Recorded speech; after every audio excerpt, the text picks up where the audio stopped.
Should you reignite old friendships, or is it a waste of time and energy that you could be putting into the opportunities for new friendships? It's a dilemma that I've been faced with recently. I've had a bit of a dilemma this year. It's as a result of my YouTube channel going well and me having quite a bit of exposure. I've had many people reach out to me, new friend opportunities, but I've also had contact from old friends and old work colleagues. These are people that I haven't heard from in decades, hence the dilemma. Today I'm diving into something not talked about very often, whether you should let old friends back into your life or not, especially after retiring when you're starting to feel a bit isolated and a bit lonely, which is how I felt in the first 12 months after I retired. Or maybe you've stepped back a little bit from work, you're working less, you're not seeing people as often as you once did, and it's easy for you to then accept people into your life that you might not normally do so. It can feel tempting to let familiar faces back in, but sometimes that cure for loneliness can actually turn into a repeat of the stress that you left behind. If you're on a path to early retirement, or you're already living it, then this video is for you. Let's face it, early retirement can be a blessing,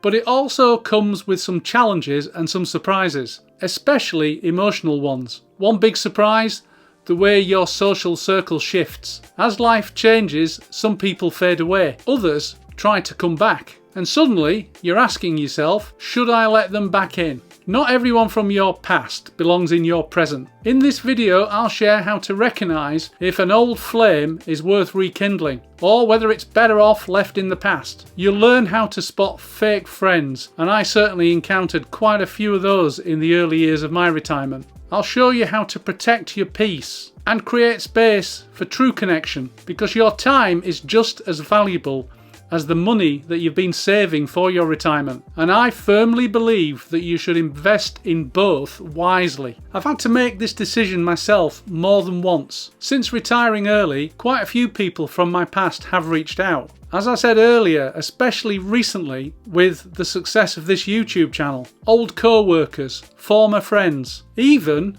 distant relatives. Some of them I decided to welcome back, others I didn't. The ones that I did let back in, I'm glad I did, and the ones that I didn't, I think I made the right decision. I didn't get it completely right. Some people I let back in too quickly, and I suffered the consequences. I ended up emotionally drained by them, right back into the old patterns that I thought I'd outgrown and left behind when I hadn't seen them for years. That taught me something. Reconnecting should never come at the cost of your inner peace. When I started being more intentional about who I gave access to, I felt lighter and happier, and I made space for new aligned relationships, ones that match the life that I'm living now. So how do you know who to let back in and who to keep at arm's length? Here are 5 powerful filters that I use to help me decide. Number 1, intent check. Why are they reaching out? Are they genuinely interested in reconnecting because they enjoyed your company and they're missing it? Life can get in the way, we know that, and it might be that you just lost touch. However, I have learned over the last 20 years of my retirement to be cautious. People's intentions are not always good and honourable, although I have to admit that my only really bad experiences have been with new friends, what I call my level 2 friends. I'll talk about the different levels of friend in the next point. So I will always have this nagging question in my mind. Are they after something? Especially people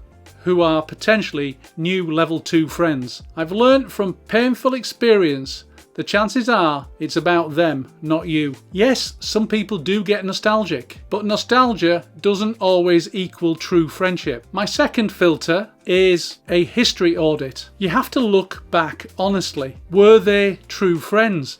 And to do that, you have to define a true friend. Were they ever truly supportive? Or were you just in the same place at the same time? Now that is often the case with work friends, and that's why I think there are 3 levels of friend. A lot of people we call friends, they're just co-workers or acquaintances. And here are the 3 levels of friends. Level 1 are the people who have been ever present in your life, since childhood probably, certainly since early adulthood. They have your back and you have theirs. You can really count on them in difficult times. You've had shared highs and lows and it hasn't affected your friendship. You're still friends. I have to be honest, I haven't got many of those. I can count them on the fingers of one hand. And the reality is, you'll be lucky if you have one or two of that type of friend. You probably met them at school or college, and that's where the bond started. That's certainly the case with my level 1 friends. They are a completely different breed from level 2 friends. Level 2 friends, they are different. They are people whose company you enjoyed when they were in your life, but the chances are they were only there for a few years before you or they moved on. Often you've met through a shared pastime or commitment. For example, your kid's school or a local sports club. There was no falling out, you just drifted apart. Your kids grew up, their kids grew up, and you didn't see them anymore. The chances are you'll never hear from them again. You'll never see them. You've just lost touch. And there's nothing wrong with that. They're level 2 friends after all. Do the audit and you'll find that most people fall into level 2, which brings me on to the next type of friend. Level 3. These are really likely to be your work colleagues. People you were close to when you worked in the same place as them. You might have occasionally socialised with them outside of work, gone to their house maybe for a barbecue, but you won't have socialised with them quite as often as you have done with your level 1 and your level 2 friends. Mostly, that socialising will have taken the form of going for lunch or hanging out together at a work social event. Then you move job or they move job and the connection is lost. You never hear from them again. My third filter is gut feel. Think about your past with them. Go back over the experience. What initially comes to your mind? What is your gut feel? Is it peace, excitement, warmth, or is it stress, guilt, obligation? Your gut doesn't lie. Listen carefully to what it is telling you. If it doesn't feel good, decline the opportunity to rekindle your relationship. My fourth filter is my change meter. If you do let them back in, make sure you continually keep assessing their behaviour. At the first meeting, do an assessment. Have they changed for the better? Or have they changed for the worse? Or are they really just the same person? That's for you to decide. And think back.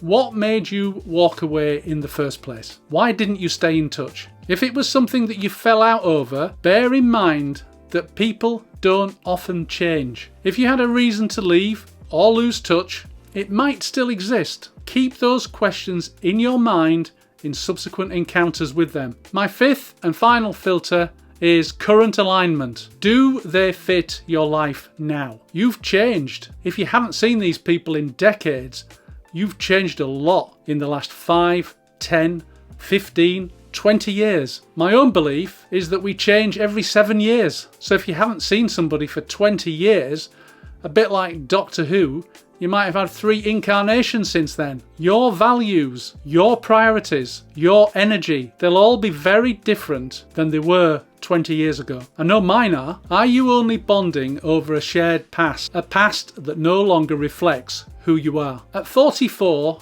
I sold my business. If you've watched my previous videos, you'll know why I did that and what happened since. But in the 20 years since I've done that, I've changed a lot. I drew a line in the sand of that industry that I've been in since my early 20s. The job, the career direction, everything that was related to that industry is no longer me, and it hasn't been for a long, long time. I have absolutely no interest in it at all. Most people from that period just wouldn't get the new 64-year-old, very much changed Nick. So when old colleagues from my work days and from that period reach out to me, I'm on the lookout for whether or not they are still driven by those values. And the biggest one of those values was materialism and chasing things. If they are, they're not for me. We're not going to get on. Letting old friends back into your life is a choice, but it's not an obligation. On balance, I say don't do it. Just because you knew someone once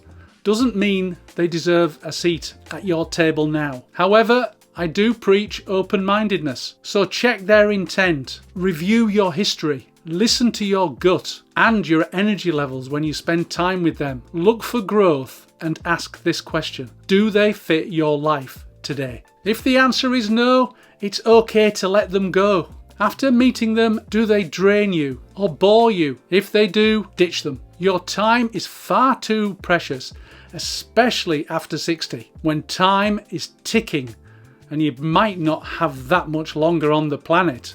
I know that sounds a bit doom and gloom, but with the average life expectancy for a man being somewhere in the 80s and you're now in your 60s, there are no guarantees. You might only have 20 years left. Do you really want to be wasting that time on emotional vampires? Imagine a circle of people who energize you. They uplift you, they respect your boundaries, and they love you for you and the person that you've become. That's what you deserve. You didn't retire to be polite. You retired to be free, to start afresh, protecting your peace in the process. So give your time and your energy to the people who genuinely deserve it. They are the people who are aligned with your future, not your past. If any of the things in this video have resonated with you, but you feel like retirement is a bit of a struggle, I have started a mentoring program where I'm mentoring a small group of people one-to-one, and I still have 1 or 2 places. So if you're interested in me helping you with your retirement on a one-to-one basis, join my mentoring program. I'll leave a link in the description below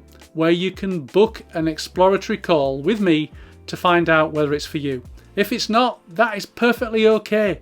Just keep watching these videos, I'm sure they'll help. One final thought for today. You don't owe anyone access to your life just because you shared a moment in time. What are your thoughts? I'd love to hear from you. Please leave a comment. What has been your experience with old friends that have popped up again? Has it been good or has it been bad? Please share. If this video resonated with you, you might want to check this video out next. It's the 8 types of people to avoid at all costs. Thanks for watching.